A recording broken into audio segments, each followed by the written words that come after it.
बिस्मिल्लाहिर्रहमानिर्रहीम। अल्हम्दुलिल्लाहि रब्बिल आलमीन वस्सलातु वस्सलामु अला सय्यिदिल मुरसलीन सय्यिदिना व मौलाना मुहम्मदिन व अला आलिहि व अस्हाबिही।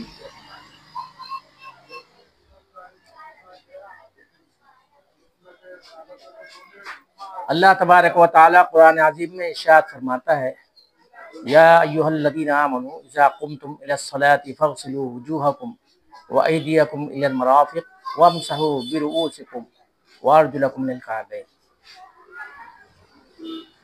इस आयत करीमा में वुज़ू के फ़राइज़ अल्लाह तबारक व तआला ने कुरान अज़ीम में बयान किए हैं।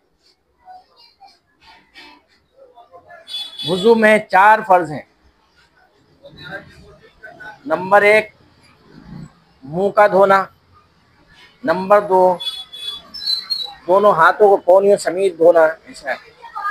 नंबर 3 चौथाई सर का मसा करना, नंबर 5 दोनों पाँव को टखनों समेत धोना। और बाकी जो उमूर हैं, जो तरीक़ा वुज़ू में दर्ज है, वो सुन्नत है या मुस्तहब है। वुज़ू करने का तरीक़ा यह है कि काबे की तरफ रुख करके बैठ कर पहले वुज़ू की नियत करें और पढ़े बिस्मिल्लाहिर्रहमानिर्रहीम। फिर दोनों हाथों को पहुँचों तक धोए 3 मरतबा। उसके बाद दाएं हाथ से मुंह में पानी लेकर 3 मरतबा यानी 3 दफ़ा कुल्ली करे और कुल्ली के साथ मिसवाक भी करे, और मिसवाक ना हो तो कलमे की उंगली से दांतों को मल ले यानी साफ करे। फिर 3 दफ़ा दाएं हाथ से नाक में पानी डाल चढ़ाए, बाएं हाथ से उसे नाक यानी नाक को साफ करे। फिर 3 दफ़ा दोनों हाथों से पानी लेकर मुंह धोए। लंबाई कितनी होना चाहिए, यानी पेशानी से लेके थोड़ी के नीचे तक, और एक कान की लो से दूसरे कान की लो तक। और दाढ़ी हो तो खिलाल करे। फिर 3 दफ़ा दोनों हाथ कोहनियों तक धोए। पहले दायां यानी पहले सीधा हाथ और फिर बायां यानी उल्टा हाथ धोए, और हर दफ़ा उंगलियों में खिलाल करता रहे ऐसे। फिर दोनों हाथ तर करके तमाम सर, कानों और गर्दन का एक दफ़ा मसा करे। यानी मसा करने का तरीका ये, उंगली ऐसा करके, फिर ऐसा, फिर ये, फिर ये, फिर ये ऐसा। आखिर में दोनों पाँव टखनों समेत 3 दफ़ा धो डाले। पहले सीधा यानी दायां और फिर बायां यानी उल्टा पाँव, और हर दफ़ा उंगलियों में खिलाल करे।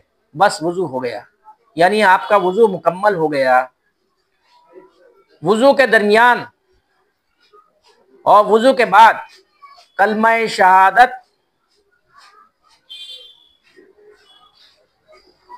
और दरूद शरीफ पढ़ना बाइसे सवाब है। अगर वुज़ू के अगर वुज़ू के आज़ा यानी हाथ, पाँव वगैरह पर चर्बी वगैरह यानी चिकनाई वगैरह लगी हो तो वुज़ू से पहले उसको दूर करे यानी साफ कर ले, धो डाले।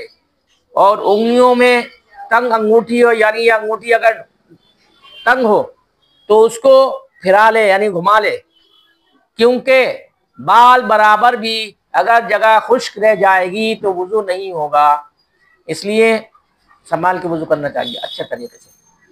मुंह पर जोर से पानी मारना, यानी बहुत जोर से पानी मारे, बराबर में आदमी बैठा हुआ है, पानी बहुत जोर से मारते हैं, लोगों पर छींटे जाती हैं। 3 बार से ज्यादा किसी अज़ू को धोना, नजिस जगह या मस्जिद के अंदर वुज़ू करना या वुज़ू में बिला ज़रूरत दुनियावी बातें करना मकरूह है। पेशाब पखाने की राह से कुछ निकले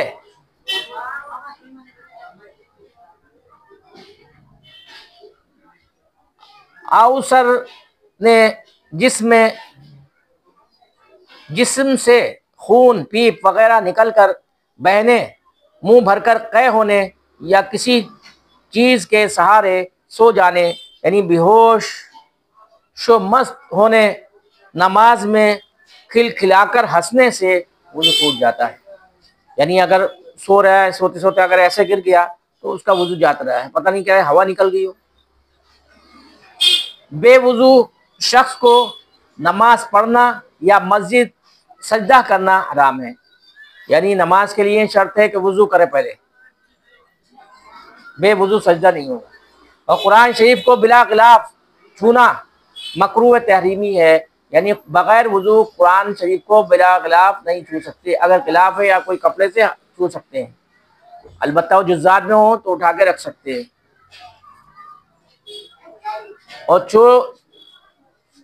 छुए बगैर कुरान शरीफ का पढ़ना, और अगर वुजू नहीं है इंसान का और वह बगैर वुजू मुंह से ज़बानी कुरान पढ़ रहा है,